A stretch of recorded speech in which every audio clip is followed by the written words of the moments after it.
Greetings and salutations, Charlton 66 here once again with another video. I didn't expect to come back so soon with another video, but there were some comments that I wanted to respond to in the video, which I thought were pretty good comments, and got me just going through my collection and kind of having fun with things. One of the things, Luther Manning Patrick, he mentioned a couple things.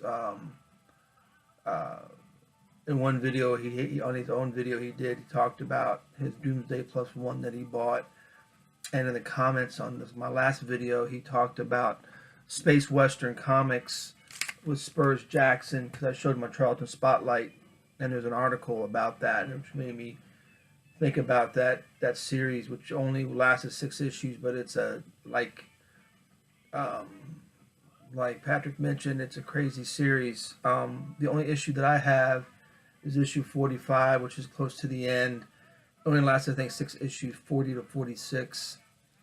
That's the only issue that I have of our illustrious Spurs Jackson and his space vigilantes. The only claim to fame for this issue is, other than having Spurs Jackson in it, is Hitler. There's a story in here where Hitler gets killed in one of the stories in this, which is a good thing to read. But this is the only issue that I have. Excuse me. And the claim to fame, one of the things about Spurs Jackson, and I don't know if you can see it in this issue or not, but the first issue that they did from Space Western,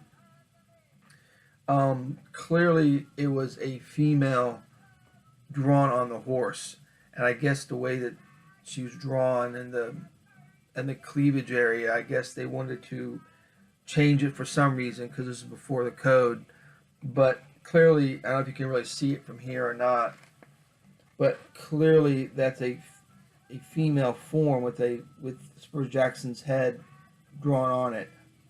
I have a picture of the artwork, the original artwork, somewhere in one of these trade magazines that shows that the head's been redrawn onto a female body, because clearly you can tell by that picture that it's a female, which I think is kind of a funny thing to do on a comic book cover. I don't know what they're trying to do with it. I don't know if it was another cover that they wanted to use. I'm thinking that's what happened. I'm thinking they had a cover in stock somewhere, and they wanted to put it on this issue of that particular issue, and they just, instead of having the female, they want to have Spurs Jackson. So to save money, the way Charlton did, they probably had an artist. The artist credited to a John Delphi or Zelphi. I can't think if it's a D or a Z. But anyway, it's a quirky little Western series. They're hard to come by because of their notoriety. I'm not even trying to say that word. Because they're infamous. I'm having trouble talking here. Because of their known or their quirkiness, they're either really hard to find in a good price, or people are trying to, I paid over guide to have this in my collection, which was fine with me. Actually, I think this might have been in a trade. It might have been in a trade that I got that particular issue. But it's a fun little series. If you can see, if you ever find them, you want something a little eclectic or quirkiness to add to your collection, by all means get the Space Western Comics. And then, and good Patrick brought that to my attention, and made me want to look forward and talk about that particular comic book run. On to another comment from Big Bear Comics. Wanted to know if I had all the creepy things, and it was a very short run. I think only 6 issues, and I do. Here's the first issue. Tom F. Sutton cover, of course. It's hard to see. It's a darker cover. There we go. Also has Enrique Nito artwork in this as well. But again, this is the first issue. Creepy Things. Awesome. Tom Sutton cover. It's the first issue. Number 2, I love another Tom Sutton cover. Number 2, Creepy Things. This has artwork from Sutton, Zek, one page, and Enrique Nieto artwork in this. Now, the comic book database says this is a Tom Sutton cover. I don't know. I don't think it is.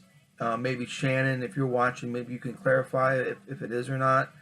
I'm thinking it's a Rich Larson cover. It just doesn't say Tom Sutton to me. Again, I could be wrong. I'm thinking it's Rich Larson. But if you think that's Shannon, if you can chime in and let me know. But I think it's Rich Larson. That's who I think it is. But in this one, you have some Ditko and actually a Mike Vosberg story in this. And of course, we know this is a Tom Sutton beautiful cover. We know this is Tom Sutton. And this has artwork in here by Sutton and Zek. One page Zek story in this.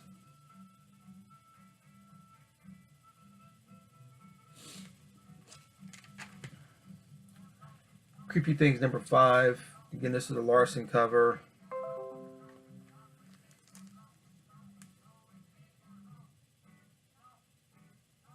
Has work in here by Ditko and Paul Kupperberg writing a story in this. And last issue, Michael Zek cover, which is kind of creepy. A big ass spider coming in here to eat these people. Yeah, give me creeps. It's the last issue is Boyette and a Sutton story in this. These anthologies are common with Charlton, but they're really good because you get different artists, different takes on things. The artwork in them, again, it varies from really, really good to mediocre at best, but there's still a charm to those horror anthologies. But see people like Sutton, Zek, Aparo, Enrique Nieto, all those guys having one story in there makes it worth the price of admission as far as I'm concerned. One of the things that Patrick Luther Manning brought in one of his videos. Back to Big Bear. Hope you're happy to see those. I don't know if you wanted to see the covers or you're just asking me a question, but I like talking about Charlton, so I did a video. So Big Bear, hope you enjoyed the covers. Also, Patrick had mentioned in one of his other videos that he picked up Doomsday +1. This was in one of his videos. I don't have the complete run. Again, half of the run's reprints. I have one. Here's number 2. The reason I'm bringing this up because Fantagraphics, I think it was Fantagraphics. I'll show it in a minute. Yeah, Fantagraphics did a whole reprint series with new covers by Byrne, Gil Kane, reprinting this series, which I think is pretty cool to have. If you can find it, here's number 3. One of my favorite covers from this series. It amazes me how they made it look like it was lit up. The faceplate and the chest of the robot.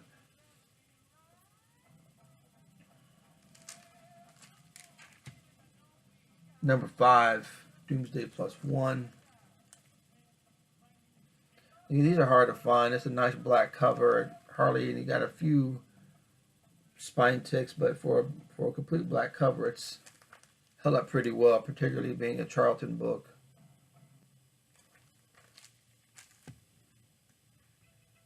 And number 8, which is they're already doing reprints already.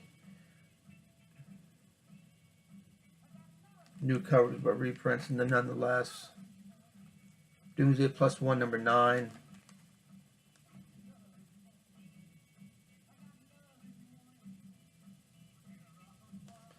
And here's the Fantagraphics series. They call it Doomsday Squad. Now this is a new cover. I think it came out in '86.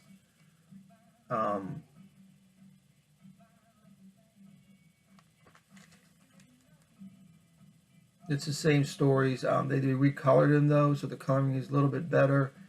Of course, a new cover by Byrne for the series, and there's a backup story in here, Dalgota backup series in this. It's a new cover by Byrne here, and has a Lloyd Llewellyn backup story in it. This is number 2. It's only a 7-issue run, because like I said, everything else was reprints after 7 in the original run. Awesome Gil Kane cover. I'm sure if Dr. Von Chillo's watching, he'll appreciate this cover. Nice new cover by Gil Kane for this run. And this claim to fame has a Usagi Yojimbo story in it, first time in color. So if any Usagi Yojimbo fans are out there, don't have this, this is, I don't think it's that big of a deal, but first time in color. Neil Adams cover on this one. I think this was a artwork that they reused. I remember seeing this before. I can't say it for sure, but I don't think this is recent Adams. This is number 4. Has a sneak peek of a series called Miracle Squad. Doomsday Squad number 5. Another great cover by Gil Kane.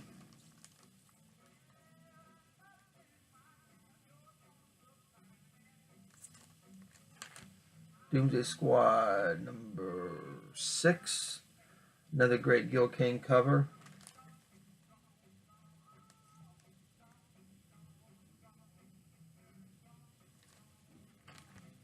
And the last issue of this, number 7, with another Gil Kane. Goodness.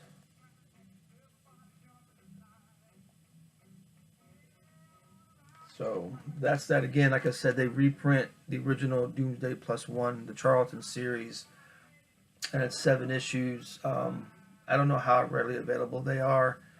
Having to buy them piecemeal throughout, comic book conventions and whatnot. It's kind of cool to have this series because again, you get the original Charlton that's been recolored, looks a little bit better, and great covers by Byrne, Adams, and Kane, which is a plus.